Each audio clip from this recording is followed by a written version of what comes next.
Hey guys, tonight we begin beside a quiet mist-laced riverbank in northern Vietnam. The fog rolls in like a blanket made of hush, curling around bamboo groves and sleepy rooftops.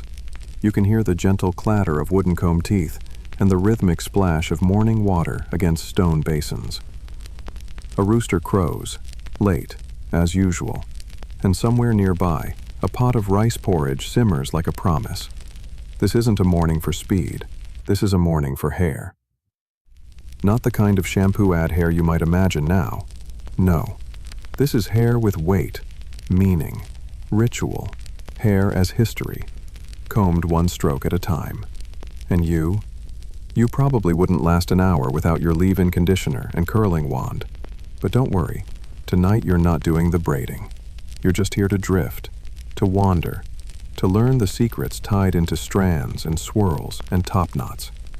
So, before you get comfortable, take a moment to like the video and subscribe, but only if you genuinely enjoy what I do here. And tell me in the comments where you're tuning in from and what time it is for you. Now, dim the lights, maybe turn on a fan for that soft background hum, and let's ease into tonight's journey together. You awaken to the smell of fresh river silt and the faint scent of citronella. A gentlewoman crouches beside a worn ceramic bowl, dipping her fingers into the water and wringing out a length of black hair as smooth as polished ink. She doesn't speak. She doesn't need to. Her comb, made of carved bamboo, is already working its way through her morning. There is a rhythm here. Comb, rinse, coil. Comb, rinse, coil. It's not vanity, it's reverence.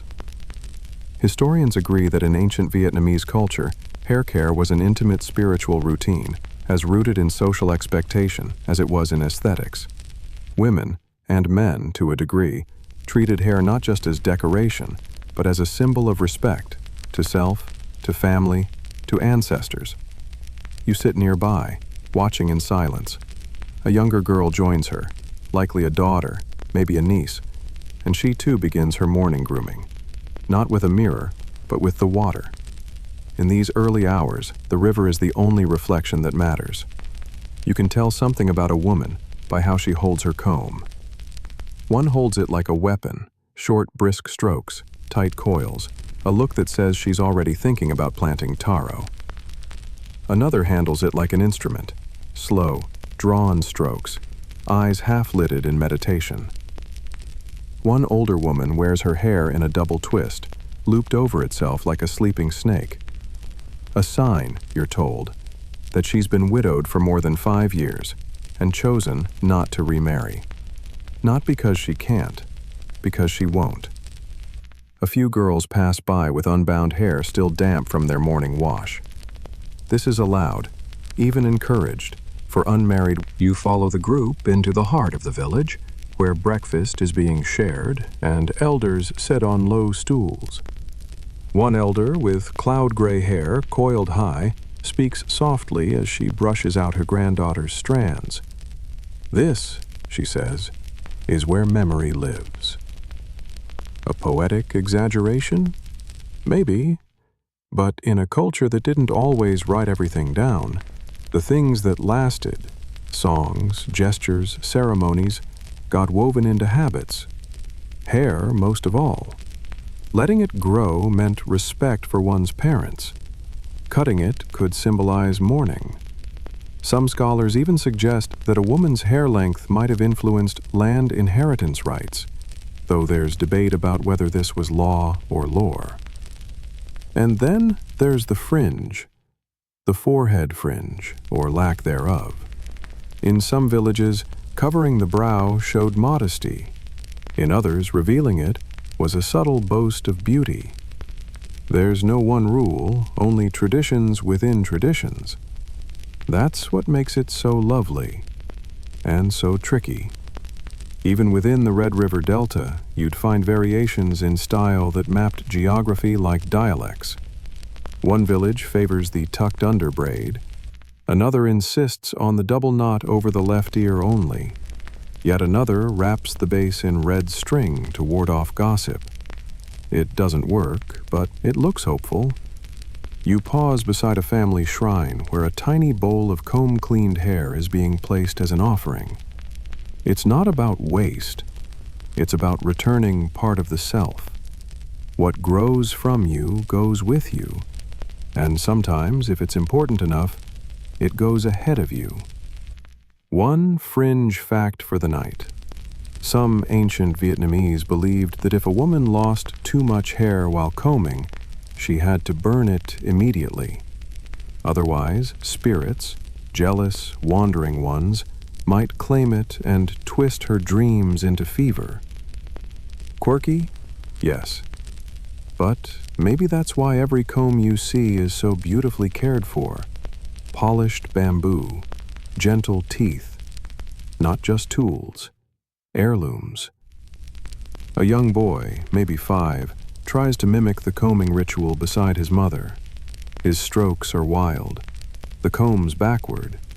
She laughs and fixes his grip, placing her hand over his, guiding the movement until they become one gesture, one memory, one lineage passing down not with words, but with wrists and rhythm. The morning brightens. Sun filters through the banana leaves, and across the village, the combs are finally still. You breathe in, you exhale, and you realize this was only the beginning. You wander further into the village as the sun slips a little higher, burning off the mist in soft golden layers. The air smells faintly of toasted rice and river grass. And then, like a quiet procession of memory, the children begin to appear. Little ones, arms out for balance, heads freshly shaved, save for a swirling lock near the crown or brow. That tiny tuft of hair. It's not random. It's a swirl of significance. A protective swirl, passed from generations, brushed and blessed, believed to confuse wandering spirits who might try to recognize the child by face alone. That lock says, "This one is watched. This one is claimed." You crouch beside a toddler as his grandmother fastens a charm to the end of his remaining lock. It's wrapped in crimson thread and strung with a minuscule tiger tooth. The child giggles, oblivious to the weight of centuries resting just above his ear. Historians mostly agree that this style, often seen in ancient Vietnamese villages, signaled infancy and vulnerability. But what's debated is whether the charm in the hair was primarily for spiritual protection or to visually mark the child's position in the family line. Some believe both. Others say it depended on the moon phase of their birth. Honestly, you're just impressed the toddler's sitting still. You pass another group, this one older, maybe 4 or 5 children. They've graduated beyond the swirl, now proudly sporting partial top knots. Their heads are still shaved close except for the tied section, which a patient aunt or older cousin combs into upright defiance of gravity. The knots aren't quite symmetrical, but nobody seems to mind. A boy with a missing front tooth proudly announces that next year, when he turns 7, he'll be allowed to grow out his sides. Like Uncle Vin, he says, chest puffed. In this culture, hair length isn't about fashion. It's a calendar.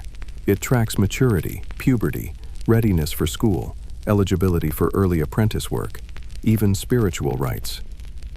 A few mothers gossip nearby while shelling tamarind pods. She cut her daughter's hair short during Ghost Month, one says with wide eyes. Bold. The other gasps, not at the act itself, but the timing. You peek into a home where a child is being gently shaved again for the 3rd time that season. Not because of lice or illness, but as ritual reset. In some regions, shaving a child's head 3 times before age 5 was believed to cleanse inherited karma or protect from ancestral illnesses. Even fringe scholars debate this one. Some say it's tied to Buddhist practice. Others trace it back to indigenous animist beliefs, before Buddhism and Confucianism braided themselves into daily life. Either way, the child doesn't seem to mind. He's too busy staring at a frog that's hopped into the room like a tiny, green, uninvited deity. You join a grandmother, seated on a stone ledge, brushing her granddaughter's fine baby hair with a tiny comb no longer than her finger. It's made from buffalo horn and polished smooth from decades of use. She hums a lullaby older than the script it was never written in. You must never comb a child's hair during an eclipse, she warns you suddenly, pausing mid-stroke. The spirits mistake the touch for a claim. You nod. Makes sense. Eclipses confuse everything, even satellites. The child wriggles, and the combing continues. A quiet rhythm. 2 strokes, a story. 1 stroke, a sip of tea. Outside, kids with partially grown-out knots run circles around a jackfruit tree, their hairstyles bouncing in sync with their laughter. There's a boy with a lock of hair dyed slightly red, not with chemicals, but with beetle leaf juice. Part accident, part experiment. His grandmother scolds him with affection, muttering about modern mischief. In the far corner of the village, there's an old photo, faded and tucked into a wood frame, showing a family of 7, all children with precisely shaped swirls and topknots, all standing stiff and proud, like saplings trying to impress the forest. A village elder explains to you that cutting the first lock of hair was once a whole family event, with small offerings made at the ancestral altar. Some families saved that lock for years, binding it in fabric pouches and passing it down like a relic. You still carry yours? He asks, half smiling. You want to answer, but you're too busy remembering the feel of that first trim, the tug of the comb, the hush of someone who loved you leaning in close. The elder pats your shoulder. If not on your head, then in your heart. Even hair, it seems, can be metaphorical. Later, as the sun begins to tilt toward afternoon, you see one last scene. A mother braiding her child's lock into 2 tiny loops, fastening each with a string dyed in indigo and turmeric. It's for balance, she explains. Sun and river. You smile. Because tonight, the hair tells every story, even when the mouths are still. By the time the sun is high and the village market begins to buzz, the children's hair rituals fade into background memory. Now, it's the teenagers, young men and women on the delicate edge of adulthood, who step forward, carrying the weight of tradition, expectation, and, let's be honest, the awkward phases of hair growth.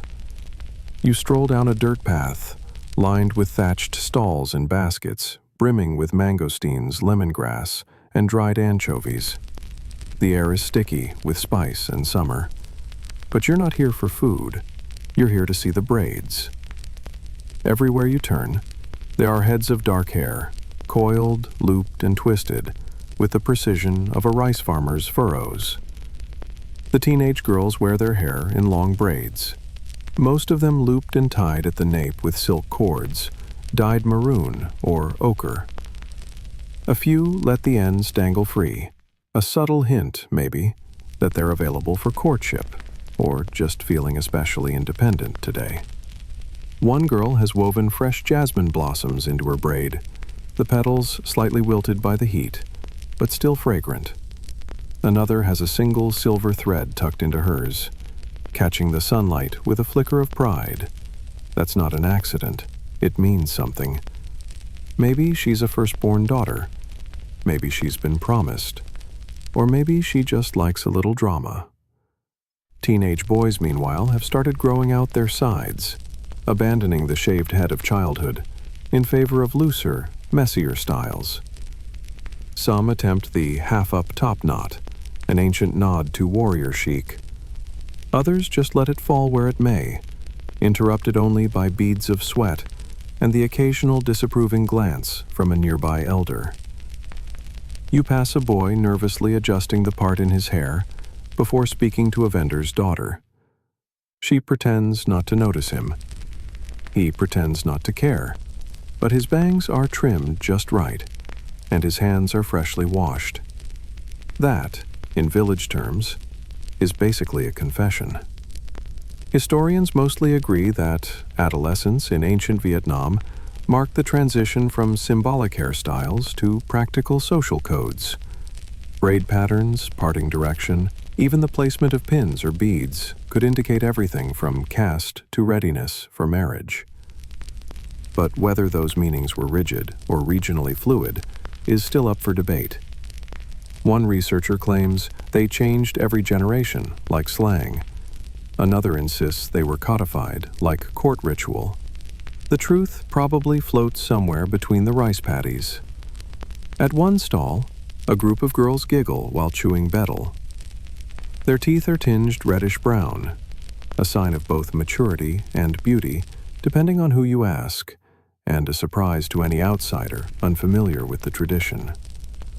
The betel juice stains their lips and gums, and as they lean in to whisper, their braids sway in rhythmic solidarity.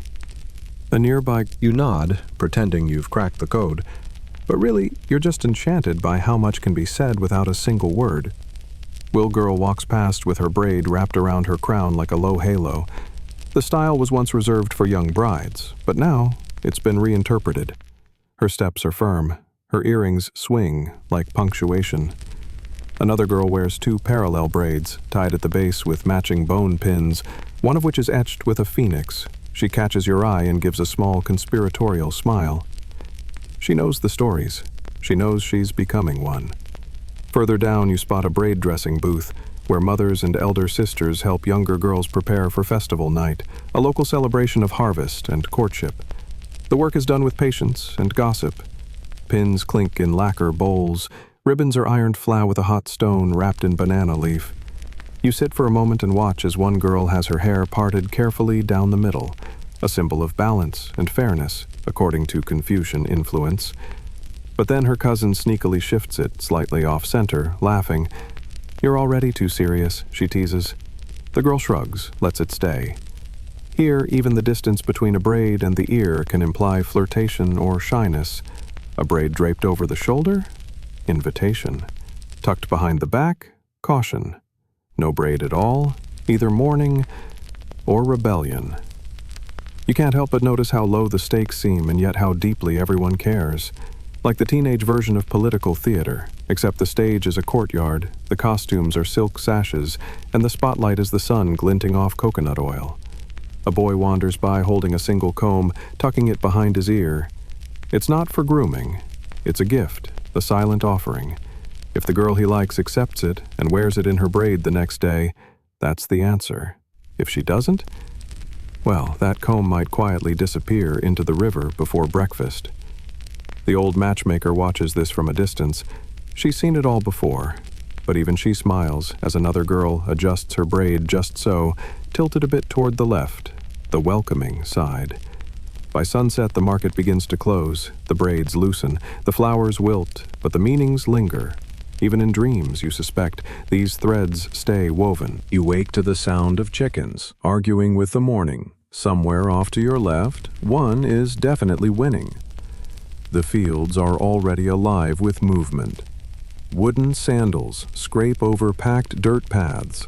A cow snorts. Water sloshes gently in hollowed gourds. And in the distance, a woman's low bun holds her world together. She's tying it now, just behind her neck. Hands practiced, motion calm.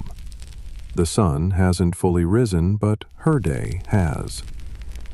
The hair is thick and glossy, gathered tight and firm, not for fashion, but for function. This is the low bun of a rice farmer, and it does not fall apart halfway through transplanting seedlings. You follow her as she moves toward the paddies, her reflection flickering briefly in the water like a spirit checking in. Her bun remains steady even as she stoops, splashes, reaches, and lifts. You try to keep up, but by the time you've stepped ankle-deep into the soft mud, she's already 10 steps ahead. Historians agree that women in agrarian Vietnamese communities wore their hair in specific, low-maintenance styles designed for physical labor. The low bun was especially prominent among farmers, fisherwomen, and those in wetland regions. Its placement, nape of the neck, prevented strain and kept hair from tangling in tools or sweat. But that doesn't mean it lacked meaning. Oh no. The tightness of the bun could indicate marital status. A double twist suggested children. A braided strand pinned separately might honor a sibling lost to the river. And though few admit it outright, the use of hairpins passed down from a mother or grandmother often acted as a subtle signal of family resilience. Our rice farmer, you notice, wears a simple wooden stick through her bun. No carvings, no color, just smooth from years of oil and weather. It looks like a relic. It probably is. She pauses at the field's edge to adjust the wrap holding her bun. A young girl walks over, hair in a looser knot, clearly a newer farmer. The older woman smiles, says nothing, and reties the girl's hair with one firm motion. No lecture, just a look that says, "Your rice will thank me." Elsewhere, a woman dips her head into a clay bowl, rinsing off sweat with lemon leaf water. Her hair comes undone, slipping into a curtain that sways with the breeze. You expect her to recoil it immediately, but instead, she lifts it high for a moment, letting the air cool her neck. It's the briefest rebellion against the heat, and probably the only one she'll allow herself all day. By midday, the field is humming. Tiny frogs leap between rows. The sky. Nearby, an older man jokes that you can tell how long someone's been married by how quickly their bun is tied. Fast equals 10 years, sloppy equals 20, immaculate equals newlywed and still pretending. You pause beside a resting hut, where several women share pickled mango slices and gossip about a neighbor's daughter who started wearing her bun higher on the head. "Too proud," says one. "Or too lazy," says another. You're about to chime in, but the mango makes your lips pucker with surprise. Hair politics, it seems, is not a modern invention. You notice, too, that even in work, these women are careful to protect their hair from damage. Coconut oil is applied before dawn, scarves are wrapped during harvest, and on special occasions, say a post-harvest feast or ancestor celebration, these same buns will be unwrapped, combed smooth, and styled into elegant coils. One farmer tells you she once kept her hair in a low bun for 3 full days during festival week, never unraveling it, even while sleeping. "It held," she says proudly, "even through the drum dances." As the day stretches on, the rice glistens in watery rows. The heat deepens. You retreat to a shaded hut and sip tamarind water while watching one woman casually unwind her bun. It falls past her waist, thick and strong. Another woman gently fingers a silver strand near her temple. "Stormier," she murmurs. You nod. No one explains. No one needs to. Historians still argue whether hair was ever officially regulated for farming women. Some claim that Confucian codes pressured women to wear certain modest styles. Others argue that practicality always won. If your bun survived the monsoon, no one questioned its moral standing. One last farmer joins the group. Her bun is lopsided, wrapped with a bright red ribbon. "Wedding anniversary," she grins. "He forgot, but I didn't." The others laugh. And you realize that here, in this muddy, sun-washed field, the quiet language of hair says more than words ever could. So you sit, and you listen, and you wonder what stories your own hair has kept hidden, knotted deep in memory. The dirt path narrows. Trees gather overhead like quiet witnesses, and the air turns cool. Not from the temperature, but from intent. You follow it anyway, deeper into the forest, where the songs of birds give way to the hush of hidden things. This isn't just a wooded trail. This is where rebels tied their hair before they tied their fate. She steps out of the foliage before you notice her. A young woman, probably no older than 20, with eyes that have already seen too much. Her hair is bound high and tight, twisted into a warrior's knot that seems more like a weapon than a hairstyle. It's held together, not with pins, but with a loop of dyed hemp cord, something not easily lost or easily pulled free. She gestures for silence and walks on. Historians agree that during periods of resistance, especially under foreign occupation or dynastic unrest, hair became a symbol of oath, allegiance, and secrecy. Soldiers, messengers, and even rice smugglers used distinct hairstyles not just to avoid suspicion, but to recognize one another across battlefields and borders. You spot another knot, this one lower, coiled and tucked under a woven headscarf. It's a different message. She's not here to fight. She's here to carry supplies.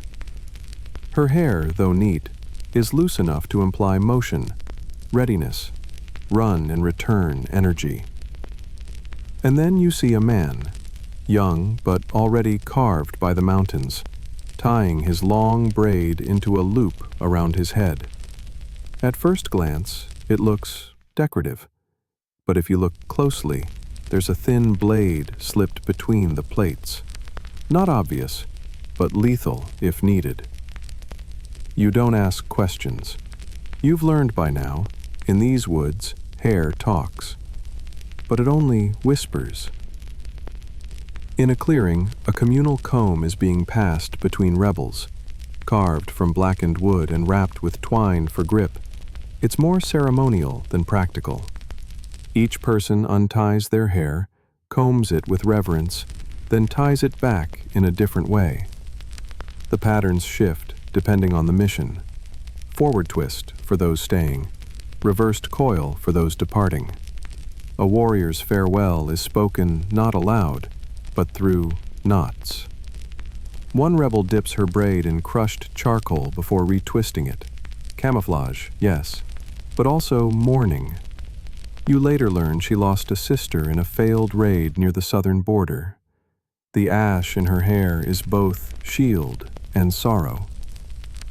Another woman wears her braid wrapped in banana leaf strips, a makeshift waterproofing technique used when crossing rivers. Practical, but still beautiful in a strange, wild way. As the group prepares to move out, the knots grow tighter, cleaner, more decisive.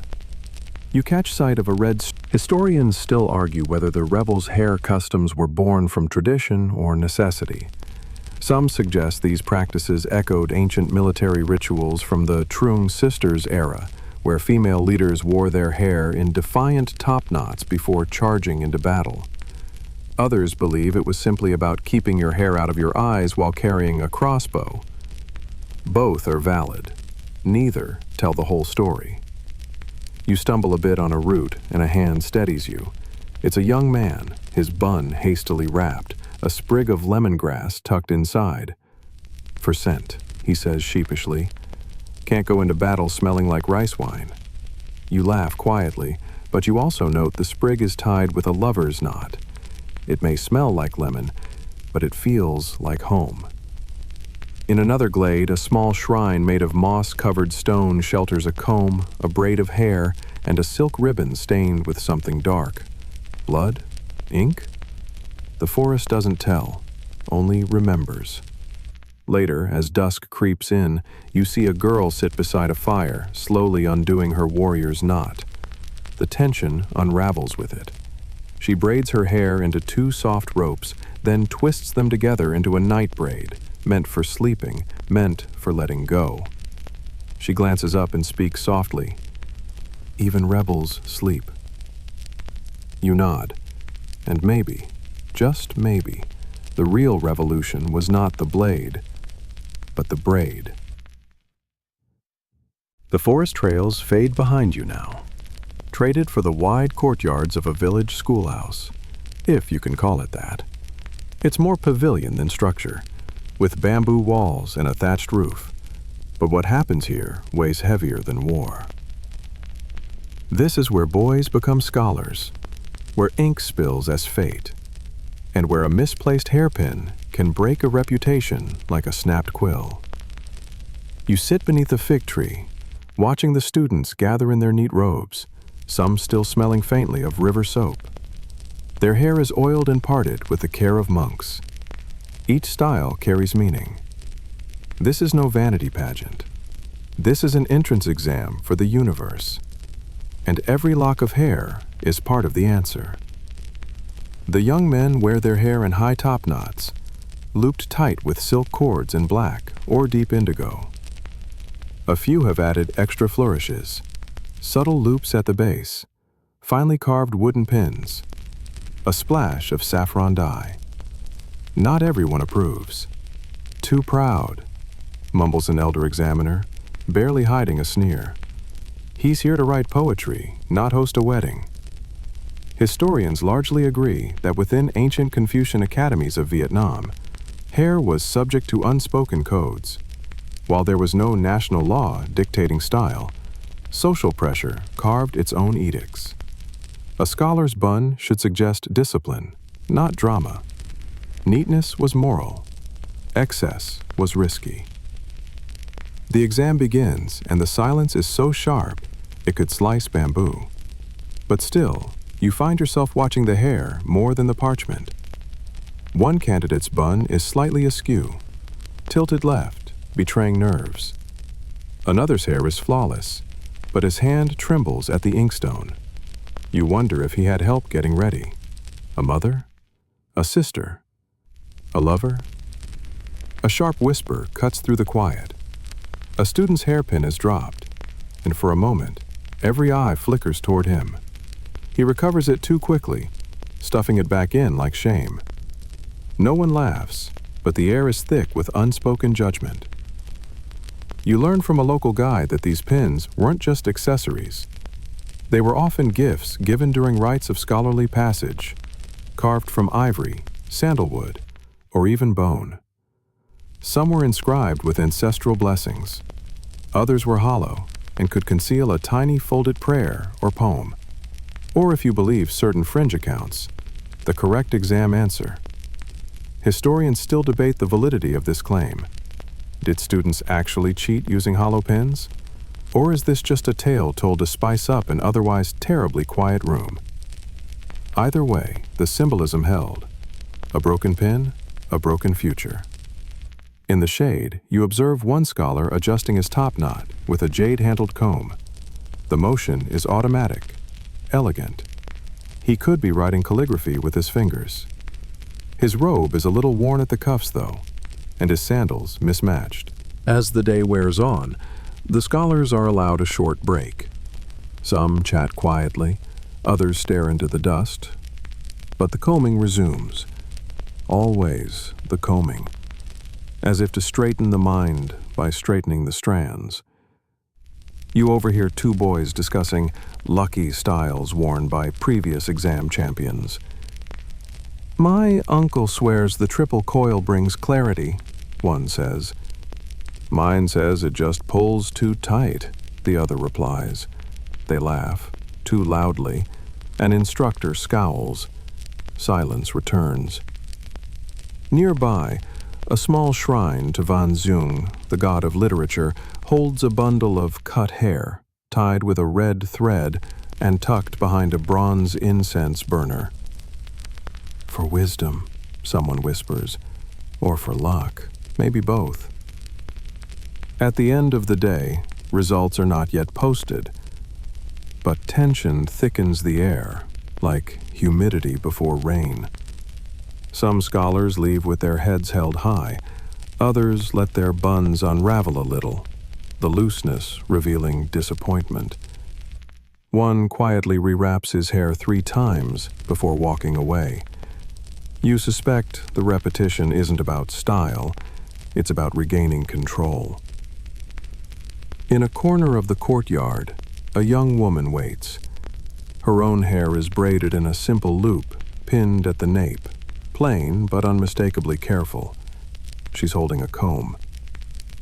When the scholar she's waiting for finally arrives, wordless, he lets her retie his hair. The ritual takes maybe 10 seconds, but in those seconds, the world resets. And you understand, in a place where the mind is king, hair is still its silent scribe. The sun has dipped low behind the hills, casting long saffron shadows across the noble estate. You arrive just as the drums of preparation echo through carved wooden halls. No, it's not a battle. It's something far more terrifying. A wedding. And tonight, a young noblewoman begins her 7-day transformation, not into someone new, but into someone worthy. You step inside the women's quarters, where everything smells like sandalwood, lime leaves, and rosewater. The bride-to-be sits on a woven mat, spine straight as a bamboo stalk, hair trailing behind her like an unopened scroll. Her attendants gather around her like planets around a sun. Their first task?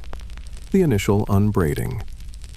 It takes 2 women to unwind the hair properly, each movement precise, like disarming a trap. This isn't just untangling, it's undoing history, resetting her for the ritual ahead. Historians note that royal brides in ancient Vietnam underwent a strict 7-day grooming process before their marriage ceremonies. But there's still debate about how uniform this was. Some scholars argue these customs were regionally varied.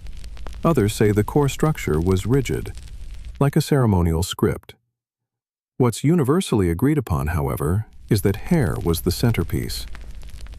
You watch as the bride's hair is rinsed with rice water steeped in pandan leaves, then combed until it shines like lacquer.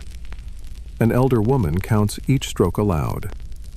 30 for harmony, 30 for luck, 30 to cleanse the past. A girl nearby giggles softly, muttering, "That's a lot of cleansing." The bride doesn't laugh. Not yet. She's focused. Hair reflects heart, and today both must be smooth, straight, unmarred. Over the next few hours, her hair is dried with a silk fan, then gently curled. Not like modern hot iron curls, but twisted and wrapped around heated clay rods that have been used by generations. The curls don't hold for long, but that's not the point. It's about tradition, about softness without surrender. By nightfall, her hair is coiled into the first of 7 styles. Tonight's version is practical, tied into a low bun with woven gold cord and a freshwater pearl pin. Tomorrow, the placement will change. Higher, more elaborate. Each day, another transformation. A reminder. She is not entering marriage in a single step, but by layers. An aunt pins an amulet wrapped in yellow cloth into the bun. For fertility, she explains without flinching. You do your best not to look surprised. The bride does her best not to look amused. The room quiets as an elder arrives. She carries a ceremonial comb, larger than the everyday ones, carved with lotus petals and inlaid with beetle wing shimmer. The room holds its breath as she lifts it, combs 3 times, and whispers a blessing. And one fringe historian once claimed that these combs held hidden prayers etched between the teeth, only visible in moonlight. Others scoff at the idea. But after seeing tonight's hush, you're not so sure. The bride is then veiled, not completely, but with a gauze-like layer of silk dyed with turmeric and saffron, representing sunrise and new beginnings. Her hair glows underneath it, soft and golden. Later that evening, the groom arrives. He doesn't see her face, not yet. But he bows. She bows.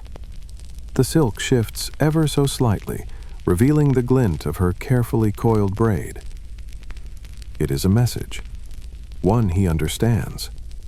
The next day, her hair will be redone, higher, with jasmine threads woven in, and then again with coral beads, and again, until the final 7th style is revealed on the wedding day itself, like the last chapter of a secret book. You peek inside a nearby chest and see dozens of hairpieces prepared, braided additions, pins shaped like phoenixes and cranes, combs with tiny mirrors on the back. Each one has its place, its moment. One particularly old pin is made from elephant ivory, passed down through 5 generations. "It was meant for war," says the matron of the house, "but we use it for love now." Same weight, different battle. You watch as the bride is led to bed, her attendants uncoiling only half her bun. "We leave the rest," they whisper, so she wakes up still partly a bride. And maybe that's the truth behind the ritual. You never fully uncoil. You just learn how to carry the shape of who you're becoming. The shrine is silent, except for the slow whisper of incense curling through air so still it feels sacred. You're not in a palace now, not in a rice field nor a classroom. This is a place where even the breeze seems to bow, because here, hair doesn't just hold tradition, it holds power. You remove your sandals at the threshold, as instructed. Inside, the floors are polished bamboo, warm from the day's sun, and the walls are draped with crimson and jade silks. Statues of ancient deities peer through veils of candlelight, and at the center of it all, the priestesses. They move slowly, with the confidence of those who have nothing to prove. Their hair is towering, coiled high upon their heads, held in place with a network of carved bone pins, cloth bands, and glistening oil. It's not flashy, but it's utterly unmissable. Historians generally agree that religious women in ancient Vietnamese temples wore their hair in elevated structured styles, sometimes reaching nearly a foot high. The practice wasn't merely aesthetic, it was spiritual architecture. Each layer represented a realm, earth, ancestors, the divine. Still, scholars argue whether this was a uniform rule or a temple-specific variation. Some temples were strict, others symbolic. The hair, though, always impressive. You sit quietly, observing as a priestess lifts a bundle of dried herbs, lemongrass and basil, you think, and begins combing a young novice's hair with it. Not for scent, not even to detangle, but to cleanse energy. The herbs brush against the strands like whispers, and the novice closes her eyes, breathing in steady rhythm. Then comes the twist, slow, deliberate. The novice's hair is parted and gathered into 3 vertical spirals, stacked like a lotus in bloom. Each spiral is fastened with thread dyed in crushed mulberry bark, deep purple, almost black. You're told this style is only for temple novices on the cusp of their first invocation ceremony. Once she learns to hold a prayer in silence, a priestess murmurs, she'll be ready to wear the 4th spiral. No pressure. Nearby, 2 older priestesses polish their combs with ash from burnt paper offerings. One leans over to you and chuckles. Even gods notice flyaways. You smile, and maybe the candle flickers in agreement. As you watch the ceremonies unfold, you realize how much the hair becomes a ritual unto itself. Before every prayer, there's brushing. Before each chant, retying, pins adjusted, strands smoothed, not out of vanity, but to channel focus. Just as monks ring bells or strike drums, these women shape hair to signal presence. One priestess braids thin silver charms into her coil, tiny hand hammer. Another priestess shaves a single patch behind her ear, symbolic of silence, of holding secrets safely. It's hidden beneath layers of thick black hair. You'd never know unless she wanted you to. She doesn't. The temple's sacred mirror hangs in the central hall. It's not polished, but smoky, warped slightly by age and weather. Yet when each priestess passes, she pauses, straightens her posture, and subtly adjusts her hair. Not for vanity, but for alignment. Spiritual symmetry, they call it. A novice offers you a bowl of tea and tells you softly that during the autumn moon ritual, each priestess coils her hair to mirror the spiral of the lunar calendar. 13 loops for 13 moons. Even if we don't see them all, she says, we carry their shadow. You sip the tea and wonder if your own hair has ever carried a shadow. Historians still debate whether these traditions were matriarchal relics from pre-Sinicized Vietnam, or later spiritual innovations blended from local animism and Buddhist ritual. The truth is likely layered, much like the hair itself. The air thickens as night deepens. Drums sound faintly outside. Inside, the priestesses light camphor sticks and sing in low tones. Their voices rise like braids themselves, twisting over one another, fragrant and firm. A ritual begins.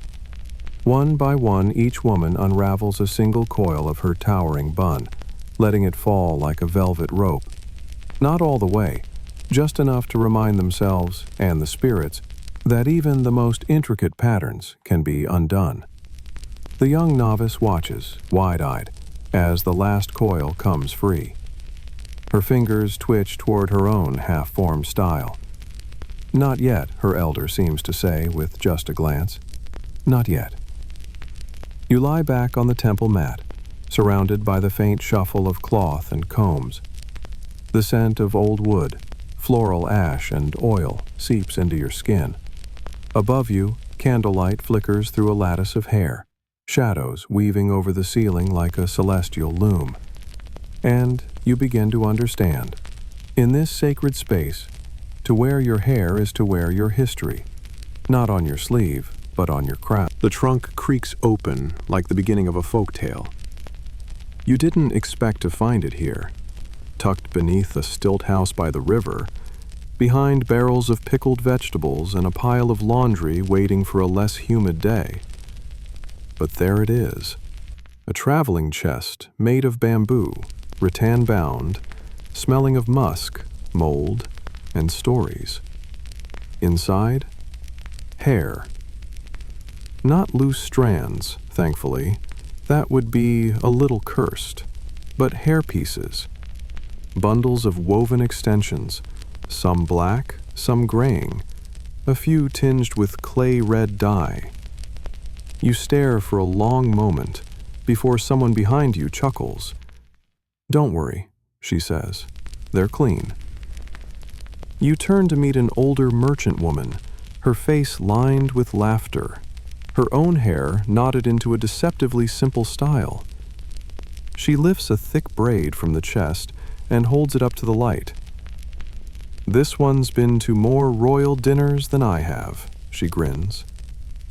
Wigs and weaves were not reserved for vanity in ancient Vietnam. They were tools, disguises, status symbols, sometimes even diplomatic decoys. Hairpieces like these were carefully crafted, dyed with natural pigments from local trees, and mounted on bamboo cages or twisted fiber frames to retain shape. She shows you how to wear one, a padded inner coil. Then the outer braid is wrapped and clipped in with bone pins carved to look like flowers. "You'd pass for nobility," she says, "until you opened your mouth." You smile, but she's not wrong. Historians note that merchants, widows, and traveling performers often used such wigs to signal social rank they didn't technically possess. Fringe scholars even claim some women used them to enter forbidden spaces, impersonating minor aristocrats or spiritual functionaries. There's one tale of a courier who disguised herself as a noble concubine, complete with powdered neck and a tiered hairpiece containing hidden scrolls, to smuggle maps across occupied territory. Historians still argue whether she was real or legend, but the chest here holds enough stories to make you believe. You pull out another wig, this one curly, coiled like a cinnamon bun, with gilded thread woven through it. Festival piece, the woman nods. Too heavy for market days, but for Lunar New Year? You suffer for the sparkle. She demonstrates a quicker style, a half-wig bun, pinned over one's real hair for speed and illusion. In the mirror, it blends so perfectly that you can't tell where hers ends and the adornment begins. Of course, she sighs, not everyone could afford these. In poorer regions, women made do with scraps, old ropes stiffened with beeswax. She explains that during certain uprisings, women hid messages, inked, burned, or stitched, inside hollow combs and braid tubes. A twist of the hair, a loop tied left instead of right, and suddenly a mundane style became a coded signal. I used to braid protest into my niece's hair, she adds with a grin, back when it was dangerous just to sell fish with the wrong accent. A silence passes between you, not heavy, but humming with memory. You ask if she ever wore a wig just for fun. She laughs. Of course, when I wanted a man to think I was richer than I was, or when I wanted a different man to think I was someone else entirely. You both laugh now. As dusk falls, she pulls her own bun down slowly, revealing the slight padding beneath. We all carry a little scaffolding, she says, to hold up who we need to be. There's a comb on the lid of the trunk. Plain, wooden, one tooth chipped. She sees you looking and shrugs. That one's real, not for show. And suddenly you understand the difference between the two kinds of hair. The hair that tells the world what you want them to believe, and the hair that's just for brushing out the day when no one's watching. She hands you a hairpin carved with a phoenix. This one's too flashy for me now. Maybe it's your turn to pretend. And as you walk away from the river house, phoenix in hand, you wonder how many roles one head of hair can play, and how many more it's still hiding in plain sight. You arrive in the quiet before dawn, when the moon is just beginning to give up its hold on the sky. The village market hasn't woken yet, but one house already buzzes with activity, not from noise, but from purpose. Inside, a young woman threads a single, slender hairpin through her bun, and the world tilts ever so slightly. She doesn't wear jewels. Her ao im is plain. Her face is calm. But the hairpin, it speaks volumes. It's shaped like a swallow mid-flight, carved from dark wood, and, if you know what to look for, you'd see the rebellion hidden in its wingtip. She glances out the window. Another girl passes by with her hair tied in a double coil at the nape. Nothing suspicious. Unless you know that 2 coils equals tonight. Historians agree that hair accessories were deeply symbolic in ancient Vietnamese society, with styles and placement often linked to age, status, or clan. But during times of unrest, these codes became weapons, subtle, silent weapons. A twist to the left, a planned meeting. A pin shaped like a lotus, safe passage. A missing ribbon, abort the plan. You sip morning tea with a former seamstress turned informer who admits to once braiding dyed threads into women's hair, each color meaning something different. Blue was wait, she says. Red was run. She lifts a small lacquer box from a dusty shelf and opens it to reveal an assortment of pins, cicadas, dragons, moonflowers, each one lovely, each one treasonous in its time. That one, she says, pointing to a humble copper stick with 3 dents in the shaft, sent 5 men to safety in a single afternoon. French historians sometimes dismiss these stories as folklore. Surely, they argue, women didn't really carry secrets in their hair. But others point out the lack of records is the point. Secrets well kept don't leave paper trails. They leave hairstyles. You wander into the town square just as the market unfurls itself like a paper fan. Chili baskets, guava pyramids, and conical hats bob through the haze. But what draws your eye isn't produce. It's a woman walking briskly with her bun completely exposed. Not even a pin. In this town, that's the equivalent of shouting. It says, "No trust, no alliance." Another woman follows her hair woven through with blue-dyed silk that glints in the light. A child trails behind, wearing a matching thread in her pigtails. Family? Messenger? Or just coincidence? You begin to realize how deeply these signals are woven into daily life. They're not dramatic declarations, they're normalcy, adjusted a few millimeters. The small lean of a bun to the right, the absence of a comb on a wedding morning, a floral pin worn on a non-festival day. Later, in a tea shop, you notice an old woman fingering a broken comb like a prayer bead. You ask about it. She takes another sip and adds, "It also meant I was looking for someone to tell me where he went." You don't ask if she found him. Outside, the wind picks up, fluttering the loose strands of a passing rider's hair. His topknot is cut short, not enough to seem improper, but enough to signal something. A warning, maybe. A grudge. A grief. Historians still debate whether these styles were intentionally organized into systems or simply emerged from generational knowledge and survival instinct. You suspect it's both.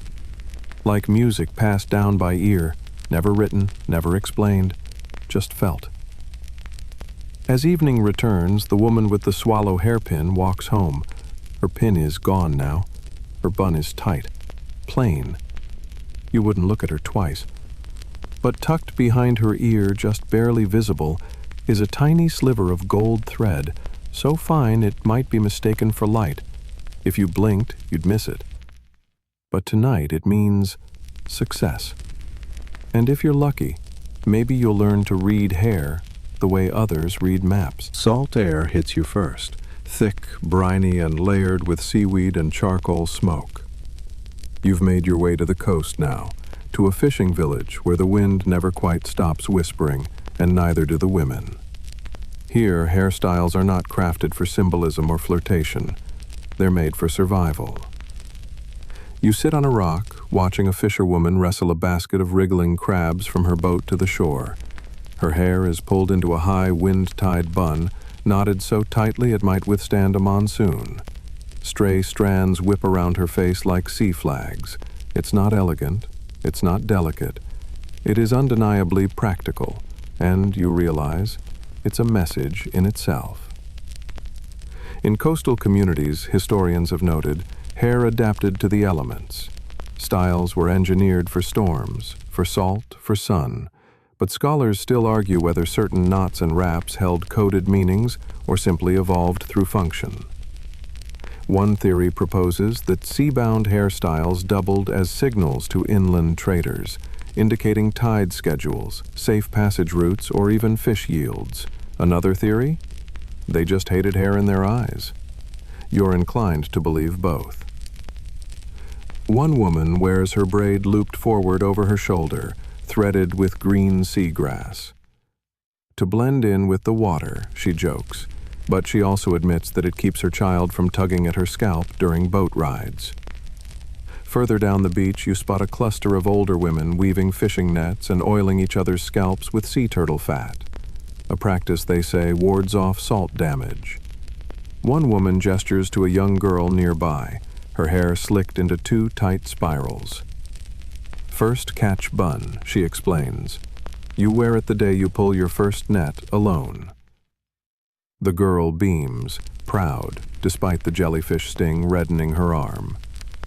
There's a quiet pride here, not just in the fishing, but in the weathered glamour of wind-beaten styles. Nothing is pinned, nothing is precious, yet everything holds shape, just barely, like memory held in wet sand. A grandmother motions you over. She has no teeth, but plenty of laughter. She takes your hand and places it on her own bun. It's dense with shells, bits of coral, even a small coin fused into the knots. "Storm offerings," she murmurs. "If the sea takes you, leave it something to chew on." You can't tell if she's kidding. There's a story passed around the docks about a woman who wore her hair in the shape of a boat hull. carved with whalebone combs, someone adds. She never capsized. The story is obviously embellished, but a part of you wishes it were true. Historians still debate the influence of Champa seafarer styles on Vietnamese coastlines. Did the coiled buns come from Cham traders, or were they adapted from local needs? Were the coral beads decorative or spiritual? One account mentions women twining pearls into braids during storms, believing the ocean would spare those. You follow a family down to the shallows as they prep for night fishing. The mother adjusts her scarf, wrapping it not just over her head, but looping it through her bun like a sling. Her son copies her clumsily. Like this? No, tighter, so the wind doesn't steal your thoughts. Later that night, under a flickering lantern, you help oil the nets. A girl beside you braids sea thread into her hair, humming a tune no one taught her, but everyone seems to know. Her grandmother joins in, then her aunt. Soon the whole netting crew is singing, and the buns and braids move in rhythm with their voices, tide and tradition bound into every twist. A passing boatman chuckles. You can always tell a good fisher by her hair, he says. The tighter the knot, the more fish in her basket. You lean back, staring at the stars, and wonder if constellations were ever named for hair. Maybe Orion's belt was once a braid. Maybe the Milky Way is just a sky-high topknot unfurling. As waves lap at your feet and salt settles on your skin, you feel a gentle tug in your own hair from the breeze. And for a moment, you understand. Some styles aren't meant to be admired. They're meant to survive storms. You arrive at the temple complex just after dawn, the fog still curled around stone steps like a shawl. Everything here feels hushed, intentional, and bare, not out of lack but by design. And for the first time on this long journey through ancient hairstyles, you don't come to admire elaborate braids or glinting hairpins.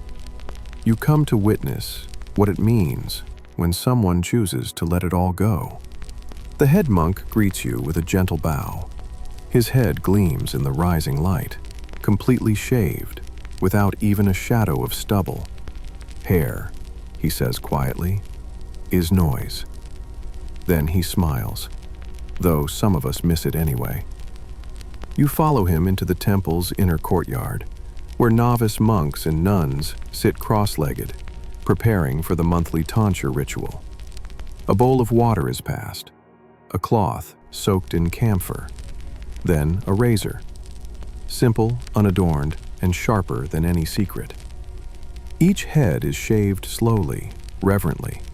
Not a punishment, not a purge, a release.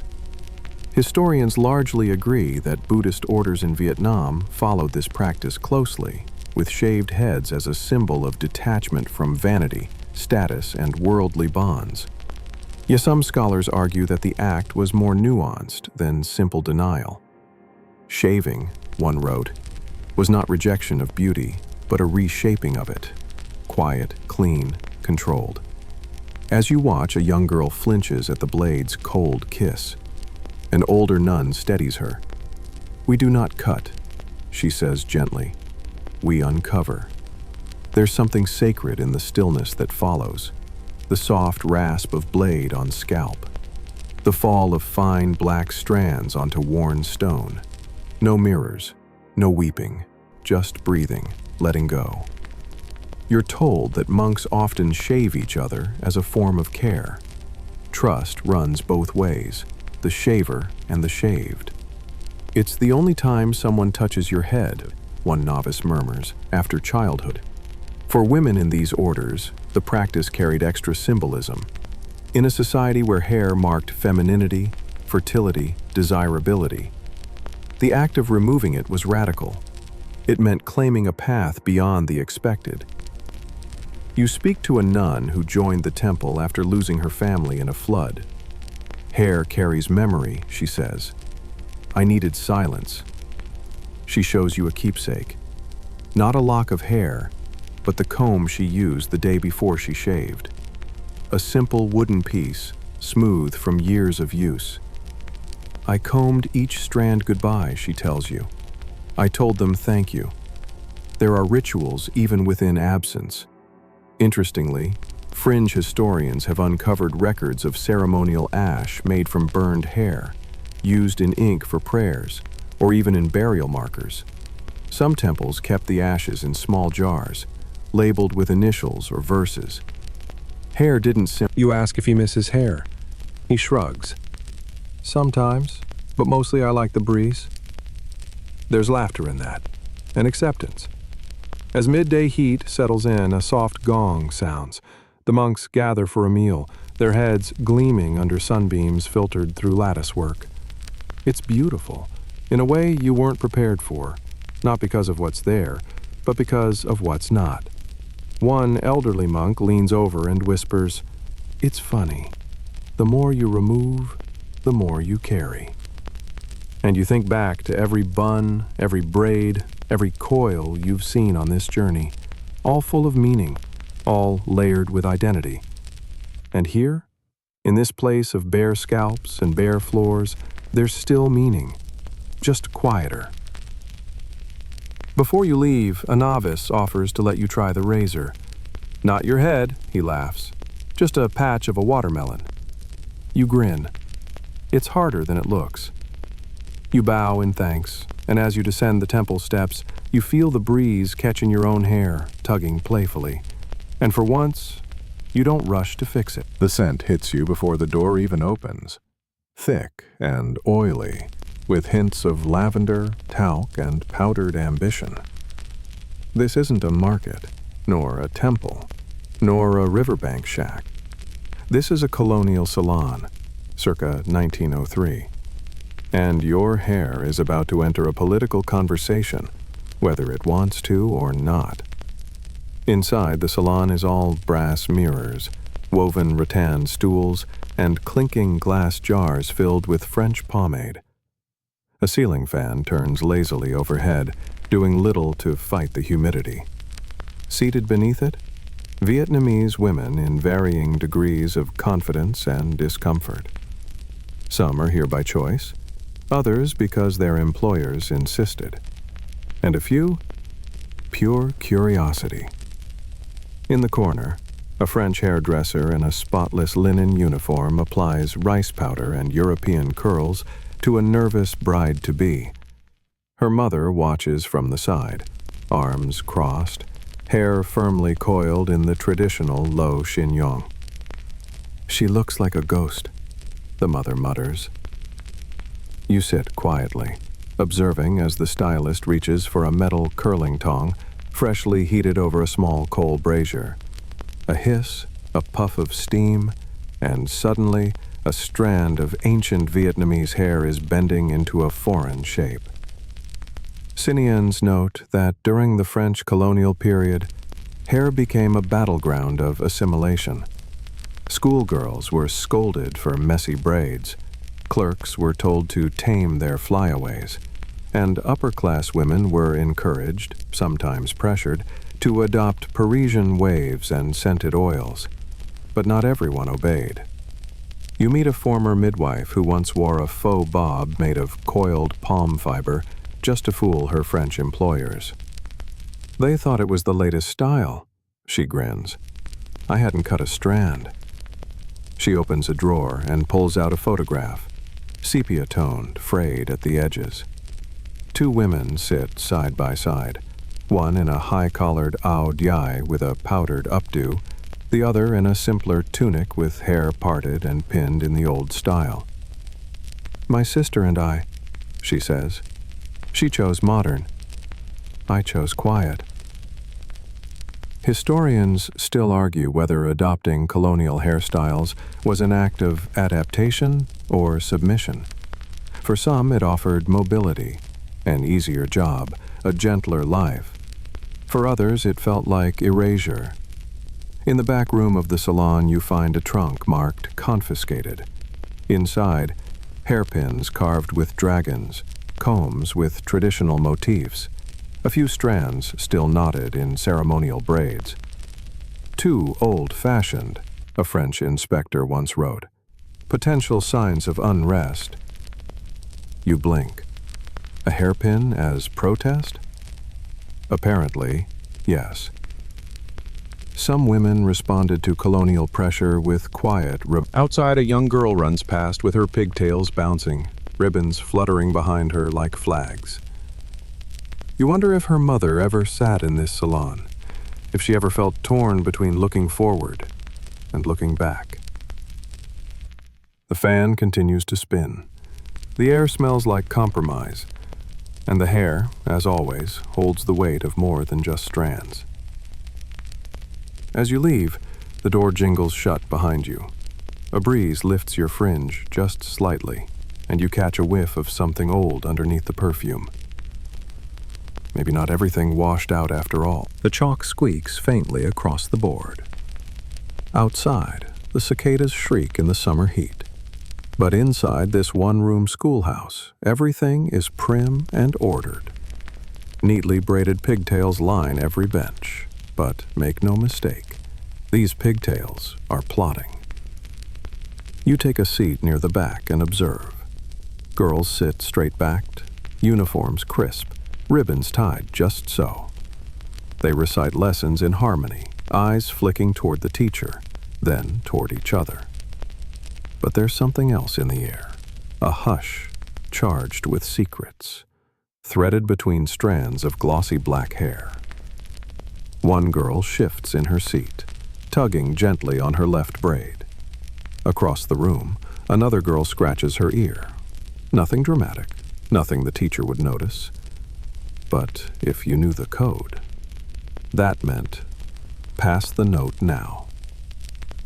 During the 20th century, particularly in times of political surveillance, Vietnamese schoolgirls used hairstyles as messaging systems, slipping folded paper into ribbons, tucking signals into symmetrical knots.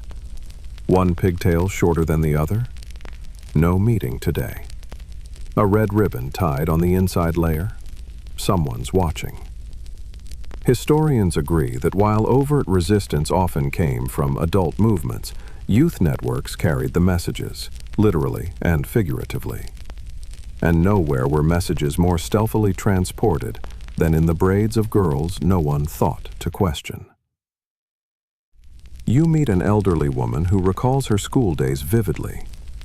We were told to behave, smile, be proper. She laughs. We were also tucking slogans into our barrettes and swapping band leaflets during lunch. She shows you a faded green ribbon, frayed at the ends. I once looped this twice around my braid to tell Lynn it was safe to bring the posters. You ask what happened after. We didn't get caught, she says, then adds, that time. The teacher slaps a ruler against her palm to break a silence. The class snaps to attention. But one girl in the back blinks twice and leans forward, slipping a slip of paper out from beneath her collar and into the braid of the girl ahead. The notes weren't always political. Sometimes they were poems, jokes, questions like, do you think the new girl likes tea or coffee?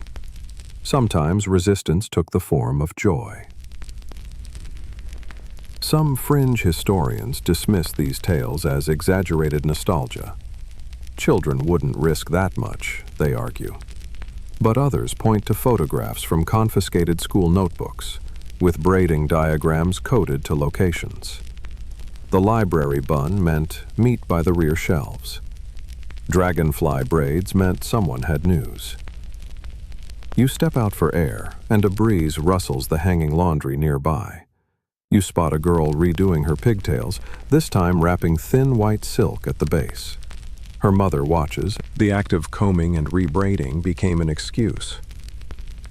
We'd asked to help fix each other's hair, another woman tells you. It was faster than passing notes, and safer. You realize now that these braids weren't ornaments. They were lifelines. Soft, domestic, and completely underestimated. As the sun lowers, the school bell rings. Girls pour out in pairs, some with their arms linked, some with chalk still smudged on their cheeks. One tugs her braid twice, and her friend nods. You don't know what it means, but she does. That's the point. You follow them as they skip down a dusty lane, their ribbons fluttering like flags, too quiet to raise suspicion, but bold enough to carry history between knots. It begins with rain. A soft drizzle patters across tiled rooftops as you wander through a village during festival season. Paper lanterns sway gently in the damp breeze, their colors muted but still hopeful. And all around you, the hairstyles shimmer, not with glamour but with memory. You pass a grandmother combing her granddaughter's hair on the porch, both hunched beneath the same umbrella. The girl's braid is tight and looped into a figure-8 bun. "For good luck," the grandmother explains. "And so your heart doesn't wander during the dance." You've seen this bun before. In carvings, in faded ink paintings, and once in the smile of a woman remembering her wedding day 6 decades ago. It's a hairstyle older than roads, passed from head to hand to head again. In the market, a young man weaves palm leaves into a makeshift hair tie for his sister. He shrugs when she complains it's scratchy. "Our ancestors made do." She rolls her eyes but lets him finish. Historians agree. Vietnamese hairstyles, though changed in appearance, still echo ancient beliefs. The dragon coils, the turtle knots, the phoenix fans. These weren't just images, they were worn, lived in, danced through, and they haven't vanished.